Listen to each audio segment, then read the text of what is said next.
Welcome back to the Saturday Show 97.5, the KSL Sports Zone. I'm Christian Esparza, Alex Napoles with me. Sean producing great music choices today, Sean. Hopefully, you're tuning in on your way up to the hill for the 22 Forever spring game. Big day today for the Utah football program. Before we jump into football, though, Alex, we've got basketball news. No, it's BYU football news. Oh, no, you're right. BYU football. In BYU's Keelan Marion, the All-Big 12 All-American returner, jumping into the portal, man. I was referencing the Utah football was hosting a big-time recruit, a basketball recruit, Ja'Kai Howard. Right. He committed to Utah, so miscommunication on our part. But you're right. Keelan Marion, who had couple big-time kick returns for touchdowns. BYU's Keelan Marion hitting the portal. Who I think a lot of people, based on the social media reaction yesterday. All around. Shock no, all I don't around. think anybody was expecting that at all. It's a big, obviously there's still that opportunity and the potential for him to jump out and stay at BYU. But, I mean, if he does decide to move on and stay in the portal, man, I think that's a huge loss.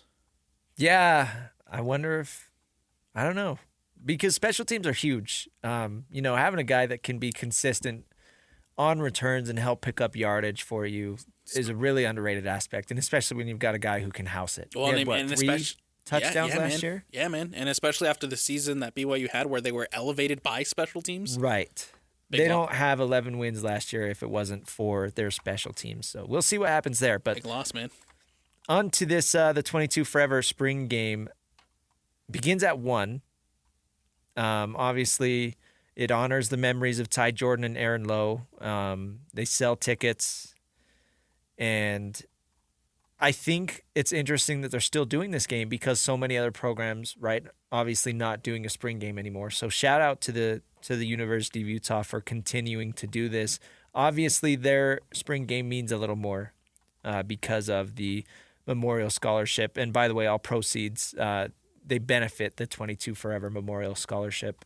So, yeah, it's a big deal to continue this. And as far as this season, it is intriguing because they've got the completely new offense with Jason Beck, Devin Dampier, the new quarterback, Wayshawn Parker, the running back. So this is when fans get to have their first little taste of what this offense is going to look like. Yeah, man. That's huge for the ability for people to head up and see. I mean, obviously the big storylines for today, it's going to be Dampier. It's going to be this offense. It's a completely new look offense from what it was last season. I mean, obviously you have a couple of skilled players returning, but for the most part, there's so many new guys and there's so many new pieces, and obviously the new offensive coordinator. The biggest question for this Utah team is this offense and where it is coming into this season. Our guy Steve Bartle, Utah Insider for KSLSports.com. He's got a good little write-up on the website. You can go check it out there. Basically, what we're talking about, the biggest storylines of the day, and I think, bar none, it's Devin Dampier, right? What can he bring? He was the Mountain West Player of the Year last year, quarterback when he was down at New Mexico. Obviously, incredibly dynamic with his legs, over 1,000 yards rushing. He can throw a little bit, but it's not his main attacking point. So how is this offense built around him? How is this offense different from what we've seen from Utah's offense in the past that, had looked so similar for, let's just say, the last 20 years, right? Like, they needed some change. They needed some evolution in there. Don't get it twisted. They're still going to want to run it and control the clock and win games with their defense. But as far as how they run it and the way they attack the ground game, it's going to look a lot different. And then you throw in the fact that, the ground game is probably going to focus on Devin Dampier. I think the biggest thing that I've kind of taken away from spring, and the biggest thing that stood out to me is it seems like just about every person in the locker room has kind of already put what happened last year in the rearview mirror. Yeah. And they're already focused on making sure that they bounce back and they have a good season this year. And there's been already national outlets, ESPN, CBS Sports, putting out articles about the most intriguing and the teams to keep an eye on this season. And Utah's made a lot of those lists. because Which is credit to Kyle Whittingham. It's a credit to Kyle Whittingham. It's a credit to Jason Beck, who we haven't even seen his offense in action yet, truly. And then the ability to bounce back after having what wasn't a good year for Utah last year. And we're going to see, right, because Utah's getting so much respect still, even after the season that they had last year, again, that shows the respect that these national people have for Whittingham, right? Because what he was able to do towards the tail end of those Pac-12 years really turned Utah into a nationally recognized football program. And 100%. So they see what happened last year, and everybody just says, okay, it was a bad year. It was a down year. That's not the norm for the Utah football program. Everybody's expecting them to bounce back in a big way, mind you. Sounds like Dampierre's not going to play a lot today. He will get a little bit of action, but sounds like most of the quarterbacking is going to be done by Isaac Wilson and Bird Ficklin. But that kind of points to the difference between last year and this year. We were talking about it a little bit off air. You know, last year you assume that Cam Rising is the guy, and then behind him it's like, okay, Isaac Wilson was the freshman. He's your backup, and then you've got a couple of dudes who have not played. Like, so counting Isaac Wilson last year, none of the backups really had ever played. Now this year, it's like, okay, you've got Dampier. He's your guy. He's your starter. If something were to happen, Isaac Wilson has a year under his belt. He knows the team. He's learning the system. So that's a good thing. You also go to the running back position. Last year, nobody knew what to expect from running back. And thankfully, Mekhi Bernard came out and he had a really good year. Better than anybody was probably expecting. This year, they hit the portal hard. They bring in Wayshawn Parker. He's expected to be the guy. So now you have Dampier and Parker. And again, this run style offense, RPO, a lot of play action, a lot of spreading. You know, you spread the offense out so you can run it up those gaps in the middle. Sounds intriguing. It sounds like, you know, they're not just relying on plan A this year. They've got a backup plan with plan B and C, and they're prepared if a worst case scenario were to happen. And if you're they weren't last year. Absolutely, man. If you're a Utah fan, if you're a Utah football fan, that's probably the best news you can get this spring.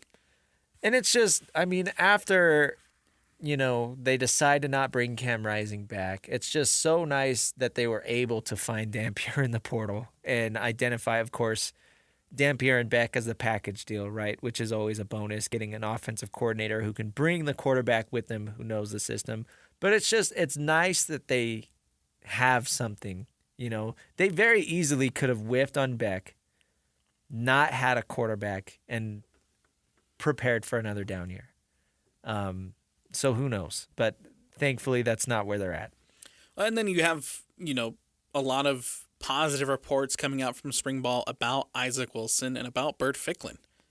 I think Isaac Wilson, you know, he was put in a really bad spot last year. I think he still has an extremely high ceiling. I would agree. And where all the pressure is off of him now, you know, last year, I don't know how much of that. Obviously, him being thrown into the fire, bad decision. But then there was maybe even pressure as far as like he was named the starter after the summer, he was named the backup after the summer. Right. And that could have put a lot of unnecessary pressure on him to begin with. So if you take all of that off of his shoulders, I mean, he's still the backup, right? But now you don't have I'm the backup as a freshman and, you know, shaking in his boots a little bit. I'm excited if we do get to see Isaac Wilson this year, which even if Dampier stays healthy, I'd imagine we see some Isaac Wilson. I am excited to see what he's shown because he's got a high ceiling. This is going to sound bad, but I mean this in the nicest way and the best way possible. I hope we see Isaac Wilson the least amount we possibly can this season. I know what you mean. Yeah, that could be good. Obviously, because that would mean that Dampier is healthy and playing well. There you go. Yeah. Obviously, Devin is the guy. Devin Dampier is your guy. He's QB1, undeniably. From everything you hear, he's grown already in this offense. He knows it inside and out. He was extremely successful in New Mexico. He's your guy. Isaac Wilson can take this year to continue to learn, man. Continue to learn, continue to grow. Which is what he needs. And get over that shaking the boots feeling you're talking about. Yeah. Because, like you mentioned, the ceiling for Wilson is still incredibly high, and I think he can be a really, really successful quarterback for the University of Utah. However, learn the college game, get comfortable first, worry about playing next. Exactly. If you can adapt to things without being on, a rush timeline, like the way you were a very rushed timeline, the way you were last season, right? Last year, spring, man, he was supposed to be at prom. I know. Instead, he's over playing spring ball with these college guys, and then all of a sudden, a couple months later, he's starting football games. He's your starting quarterback in the Big 12. It's wild. 1 p.m. is when this game is supposed to get underway. I like the setup of it, though. They're going to have offense versus defense the whole time. That's how football is, but bear with me, all right? It's not like a red and white where there's two different teams, right? You just have the offense and the defense. The offense, of course, they earn 6 points a touchdown, 3 points a field goal, 1 point for a PAT. But the defense, they can earn points as well. If they get a touchdown, that's 6 points. They also get 4 points for a turnover, 3 points if they stop the offense before the 50, 2 points if they hold the offense to a field goal. Then they also get 2 points for a sack or a safety or a failed 2-point conversion. So the defense, incorporating a fun way for the defense to earn points still without it being, two teams. Either way it goes, I think it'll be good to see. I mean, obviously, I think you kind of want the offense to win because that's a really good sign for your offense. Yeah. But at the same time, like, if your defense wins, Utah, they have phenomenal defenses year in, year Notice out. how we haven't talked about the defense at all because we're not worried about that. Is anyone really worried about the defense? That's how it is. It's Morgan Scalley's unit. It's Kyle Whittingham's team. I can't remember the last time the Utes had a bad defense. And no, we're not worried about them. We know they're going to be fine. They've got a lot of returning players.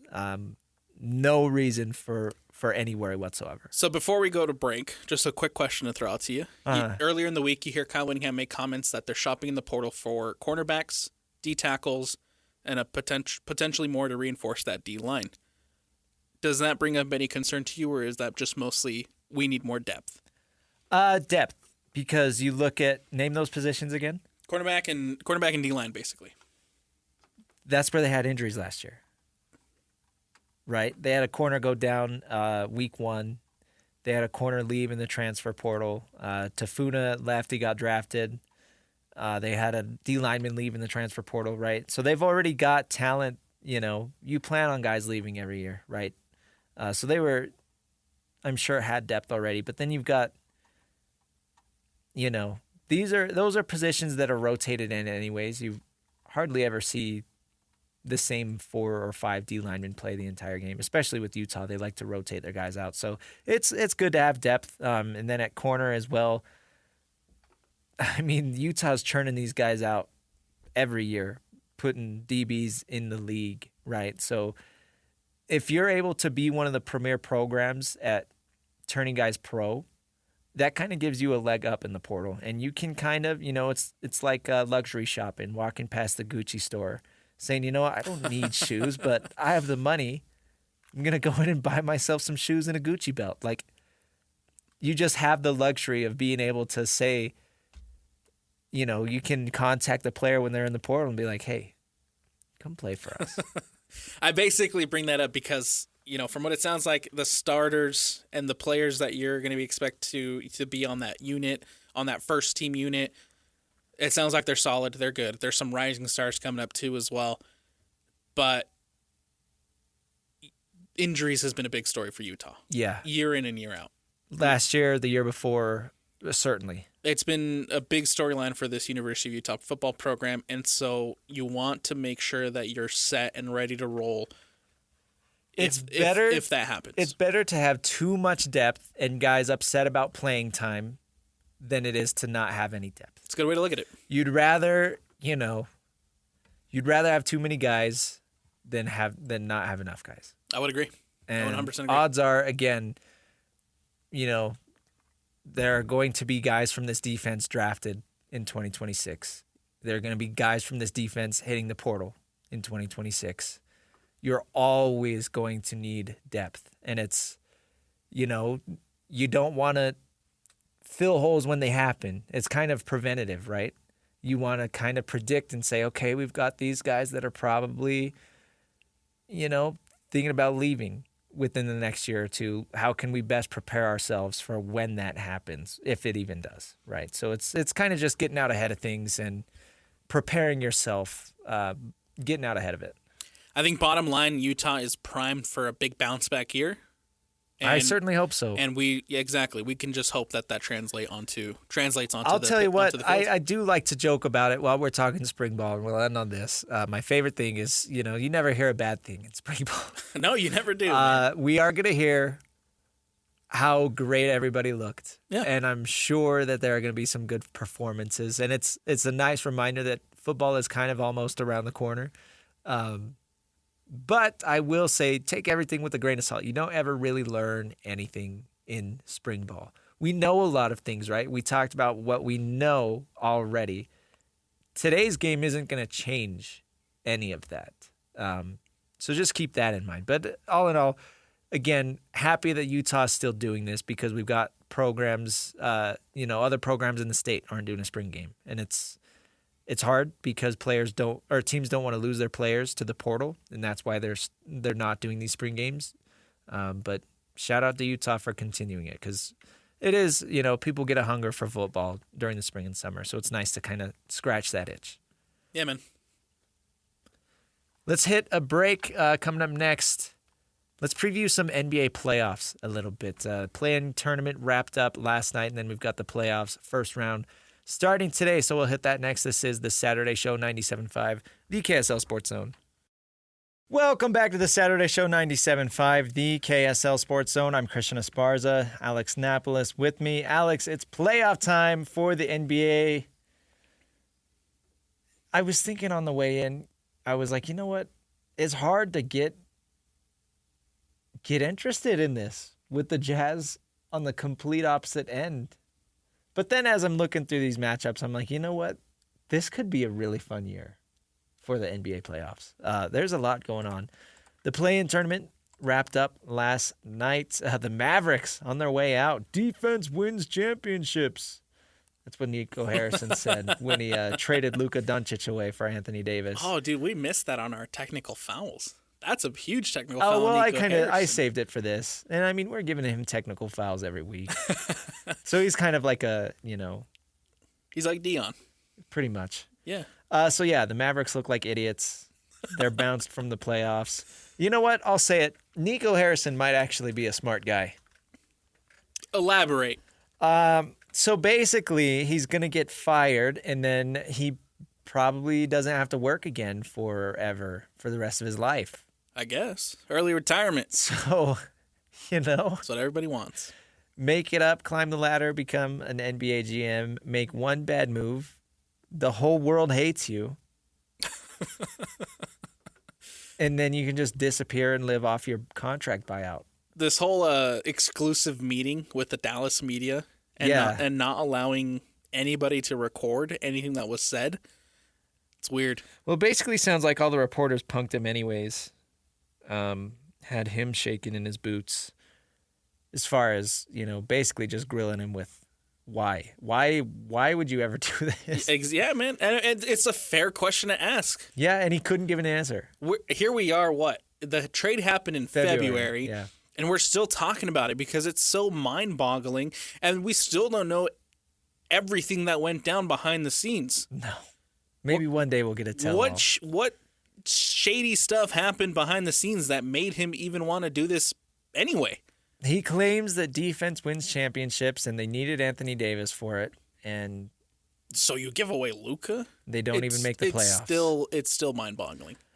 So yeah, the Mavericks are out. We do have a game going on right now. Game 1 of Bucks at Pacers. Good news for Damian Lillard. Missed a lot of time this year because he had blood clots in his calf. It was just announced, I think it was yesterday, that he miraculously almost is making a return. He's not playing today, but he should be back by game 2 or 3 of this series. Hopefully, if he's medically cleared, that's a good thing, and he's able to return to play without a problem. It is a little scary, but we'll see how that goes. I know that, if the Bucks have any chance of beating the Pacers in this series, they're going to need Damian Lillard. Pacers lead 33-25 right now, by the way, end of the first quarter. So we'll see how that goes. But we were looking through this playoff bracket, Alex. Let's go through the matchups. So the number 1 seed Thunder, they're playing the Grizzlies. The 4 seed Nuggets are playing the 5 seed Clippers. The 3 seed Lakers are playing the 6 seed Timberwolves. Then you've got the 2 seed Rockets playing the 7 seed Warriors. Looking through the West, Alex, and it's like, throw a dart. These matchups can go any which way, shape, or form that they want to, because we've seen it throughout the course of the regular season how evenly matched a lot of these teams are. I literally would not be surprised if any of these teams won the championship. Maybe Memphis, but any of the other seeds. I mean, like, you look at the Thunder, it's like, okay, they're the best team in the West. You look at the Nuggets, okay, they have the best player in the world. You look at the Clippers, and it's like, yeah, Kawhi's won a ring before. You look at the Lakers, yeah, LeBron and Luka. Timberwolves, oh yeah, they were breakout stars last year. Houston, yeah, they're the 2 seed. And then the Warriors, it's Steph Curry and the Warriors. Literally any of these teams could win it. So do you even dare trying to pick somebody to win? Oh man, I know I'm putting you on the spot. that's a tough ask. That's a tough ask, but I think OKC's got to be the favorites, right? I think they are the favorites, but I don't know if they. I don't think they hold up in the playoffs. I'm going to be honest. I think they make it past this first round. Yeah. If there's any team that's a little bit weaker than the rest of the pack, it's the Memphis Grizzlies. Definitely. And so I think they move on. Okay. But then you go into that conference semifinals matchup against a Nuggets or a Clippers, and it's like, yeah, I wouldn't be shocked. when does playoff experience? I guess we value playoff experience, and these are 2 teams who, I mean, the Clippers have still yet to really make it over that hill and make it over that. But they've played really well over the last month or 2. But a healthy Kawhi makes this conversation completely Right. He's change. still one of the best players in the entire NBA. He's won it. Yeah. He's winning at a very high clip and doing everything. He still plays defense. He's still phenomenal on offense. And despite the firing of Mike Malone, You still have Jokic. as long as you have Jokic, you're a contender. Yeah. You're in there. So, to your point, I wouldn't be surprised if either of those teams beat the Thunder. Exactly, man. And again, but again, you go back to that first matchup. Who makes it through? Yeah, out of That's a complete Denver and LA. Complete coin flip. Yeah, well, and it's the 4 and 5 seed too. So yeah, you literally don't know there. I think the Lakers beat the Timberwolves. Outside of Anthony Edwards, I don't believe in anybody on Minnesota. Not Mike Conley. No, Not Rudy Gobert. I'm sorry. No, none of these guys can do. They've shown time and time again they can't do anything in the playoffs. Not Joe Ingles.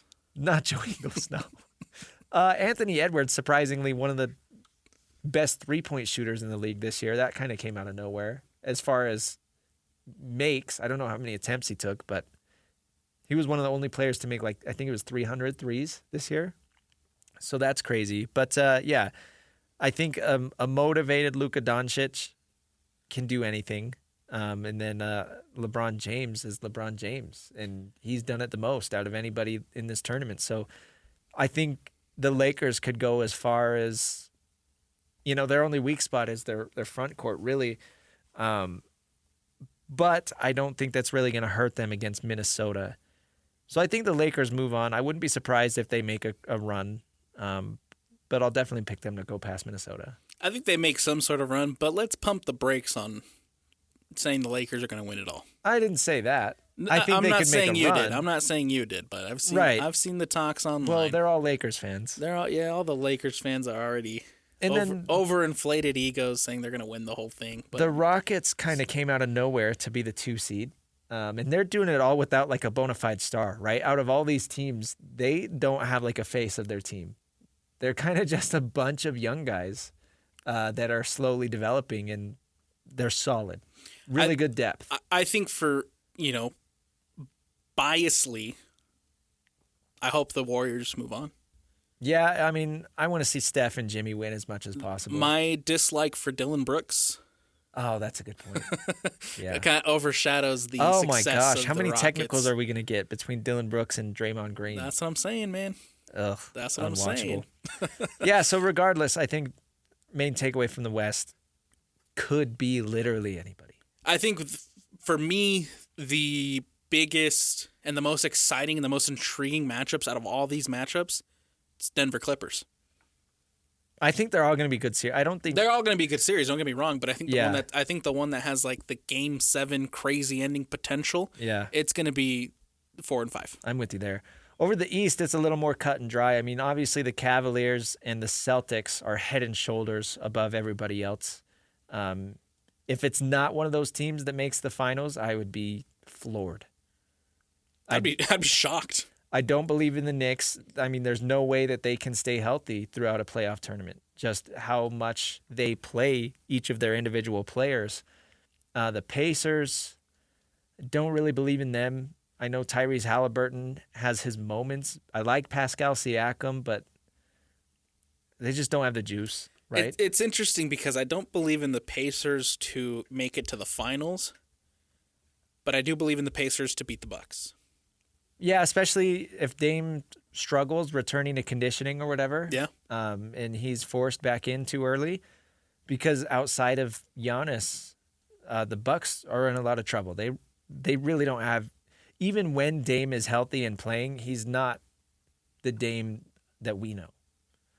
So that sucks. The Pistons, fun story. Worst team in the NBA last year, 6th seed in the East now. Cade Cunningham has really emerged as a breakout star. I could see them beating New York. They're a really physical team. This actually could be a really physical series. That might be a fun series to watch. Knicks Pistons. So we'll see. But again, to the experience thing, they're not quite ready to take that step. I think of all the East matchups, the Knicks Pistons one is the one I'm most intrigued by. Yeah. Notice we totally skipped Cavaliers and Heat. And Celtics Magic. Well, yeah, Celtics Magic. Yeah, the Magic barely made it in. Hey, Orlando, thanks for participating, but yeah. You're not making it past the Celtics. And the same thing can be said about Miami. I think, Miami obviously had to make it through the play-in and did well to make it in, but that Cavs team, man. Donovan Mitchell, he was on the Kelsey podcast yesterday. Did you see this? I did not. Yeah, I just saw a couple highlights. Ben Anderson actually put I think it was Ben. It might have been Chandler. Sorry. There's a write-up on it on KSLSports.com. They asked Donovan Mitchell to rank like the top 10 jerseys in the NBA. He had the Jazz Mountain jersey at number 2. Oh. Number 1, he put the retro Memphis Grizzlies jersey. Hey, I mean, look at him. Still showing Utah I think, yeah. So, but anyways, yeah, on the podcast, he talked about Utah. He talked about leaving. He talked about returning to Utah and playing his first game back. And then obviously about the upcoming playoff series, being the number 1 seed in the East. So that was a really fun interview. I would encourage listeners to go there. I'm rooting for him. I know a lot of people here are still sour, but I really do. I would like to see Donovan Mitchell win the playoffs. I would agree. I think, that part of me that still has those feelings for Donovan, I would like to see him win the NBA with the Cavs. Yeah, I mean, it's tough because he was the Jazz, and grew up as fans. I had his shoes, I had his jersey, right? So it's like I want him to have success, even if it's not with Utah. And there are a lot of people who doubt that he can do it still. So we'll see. I think that the Cavaliers are obviously in a really good spot, being the number 1 seed. I think they have a really good team, really deep, a really fun style of play. I like Evan Mobley and Jarrett Allen as well. And don't forget Sam Merrill. And Sam Merrill, right? Yeah, local ties. Sam Merrill. Bountiful High School's own and Utah State's best. I would also like to see Sam Merrill at the podium, man, when it's all said and done, right next to Donovan. I think that'd be really cool for local basketball heads. But the East, much shorter conversation than the West. If it's not Cavaliers and Celtics in the conference finals, I'll be surprised. Well, and the Cavs too. I mean, after the disappointment of last season. Yeah. Well, and last year everybody was hurt. That too. But I think they got a lot to prove this year. Yeah. So they could look at last year as some motivation. Like, you know what? We believe that we could have won it all last year, but Donovan Mitchell missed some time. I think Jared Allen missed some time. So that's always tough. But they didn't lose any key contributors coming in now. So we'll see how that looks. But yeah, playoffs roll on. They're underway. They're underway right now. I'm excited, man. I'll be watching. Yeah, I'm going to tune in too. I at first I wasn't excited, but I talked myself into it. And man, that Clippers-Nuggets game 1 today actually at 1:30. So there you go. Tune in there. Time to hit a break. Coming up next, we will wrap this thing up. This is the Saturday Show, 97.5, the KSL Sports Zone. Wrapping up the Saturday Show. One more edition is in the books. I'm Christian Esparza, Alex Napoles with me. 97.5 the KSL Sports Zone. Alex, let's make this quick. Good news. It sounds like the BY Cruise has made it back safely. Hey, good for them. I think they're back. Good to have them back. In case you missed it, BYU held a cruise with like a ton of people involved with this organization, athletics and alumni and all that jazz. Sounds like they're back safely. They went to like Cabo and stuff. Good for them. I think they announced the next one is in 2027. Yeah, man. So if you missed this one, hey, 2027 is the time for you to go Mark your cruising calendars with now. the Cougs. It's cool. It's cool. It is cool. Hey, let's real quick before we have to head out. Another really cool thing: Larry H. Miller Company buying out Real Salt Lake. Love that for them. Good buzz, good energy around yesterday. Hearing from all the people talking and being there. It was good times, man.